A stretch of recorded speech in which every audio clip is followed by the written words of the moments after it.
Tense exchanges over campaign tactics and proposed changes to superannuation have dominated the first meeting of coalition MPs since the election. The Prime Minister resisted calls for Tony Abbott to be returned to the Cabinet, instead announcing a familiar-looking front bench, but with some tweaks to key roles. Paul Bongiorno is in Canberra for us tonight. Paul, you have some breaking news on the election count. That's right, Georgina. All the votes have finally been counted in the cliffhanger seat of Herbert in Queensland, and Labor is claiming victory by 8 votes. Now, if that result survives the mandatory recount, it would leave Malcolm Turnbull with a 1-seat majority, the slimmest majority, the slimmest margin you can get. Now, if that government survives the next 3 years is pretty problematic, but Malcolm Turnbull is getting on with the job. It was a celebration of the survivors. Welcome back to 3 years of serving the Australian people and the government. The election was a close-run thing, but a win is a win. We are the first government to be re-elected with a majority since 2004.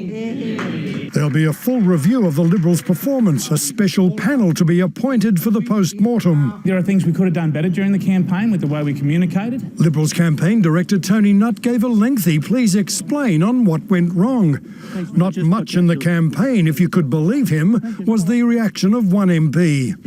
The foreshadowed dust-up over superannuation changes was a damp squib, mainly because the Prime Minister had not yet indicated who was in or out of the ministry. But not everyone held their tongue. It was poorly explained. It may have been good economics, but it was certainly very, very poor politics. Mr Turnbull says this term will be 3 years of delivery. How he manages the Senate will be critical to that. We will seek to ensure that this Parliament, every member and senator, works together with us if they are prepared to do so.